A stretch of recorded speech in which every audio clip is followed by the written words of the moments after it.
saw that incredible row of collegiate talent from the University of Oklahoma. The standards of the program, they look at all of it. And the rankings are out again this year for the third straight year. You are standing here in the midst of the greatest football tradition in the United States. They rank number one in the nation in U.S. history in terms of the football program and traditions of college football. And I want to tell you something.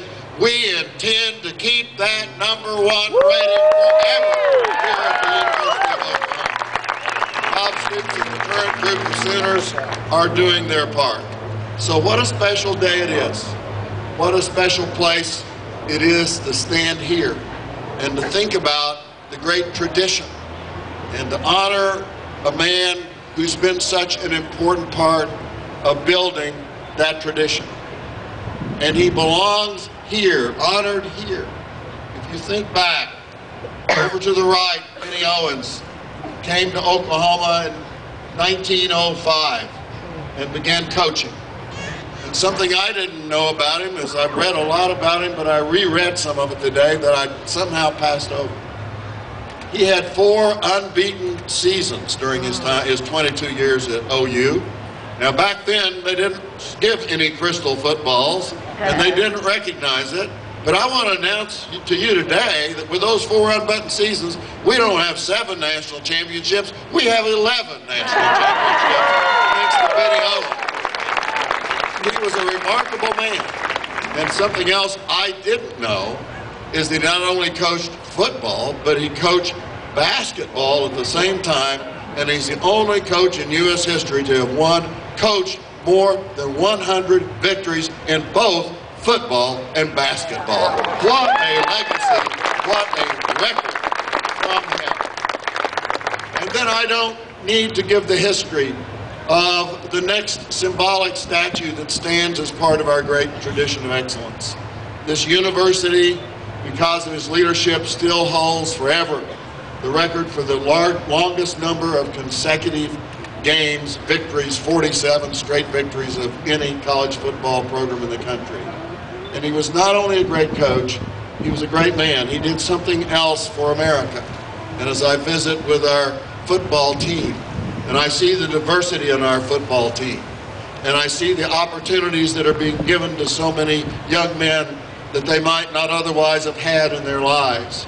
He brought justice to college sports by bringing Dr. Prentice Gott as the first African-American player in our conference with a ripple effect for justice all across the United States of America. And how much we owe him for that. And then we come today to join these two, a person known to all of us who's given so much pride to this university and given so much love and friendship to countless numbers of players, student athletes, friends, anyone who needed his help. He has been called the king. And as far as we're concerned, Barry, you are the king.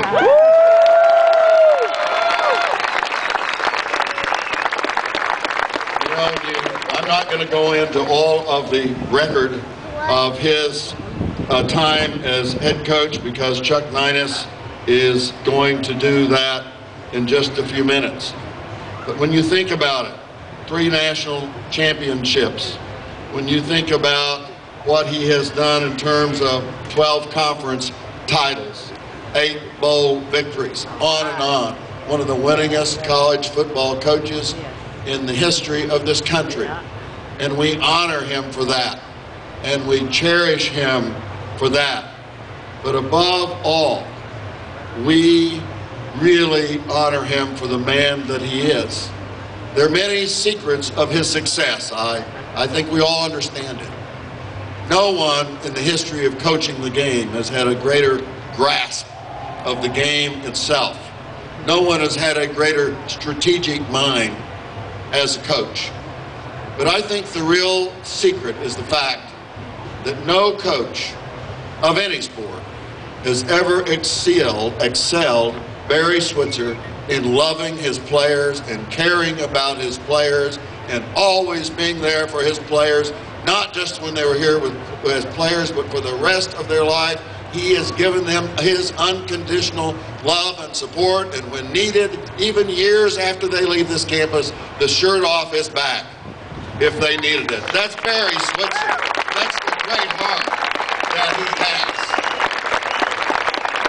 It isn't just because of his strategic grasp of football, it's because every player he had knew he loved them, and they played their hearts out for him because they loved him back. And many of them are here today to symbolize that. That's the Barry Switzer that we know. And he's not only reached out to player after player and student after student, he shared that love that he feels for people all across our state, other people in need. He's the permanent honorary head coach for Special Olympics in our state.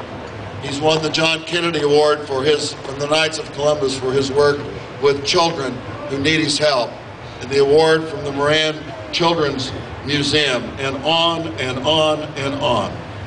He and his wife, Becky, have worked together to help so many causes, the Ronald McDonald House, and together they were honored as Treasures for Tomorrow recently by our Health Sciences Center Foundation. Becky, we're so glad you're here today. Would you stand up?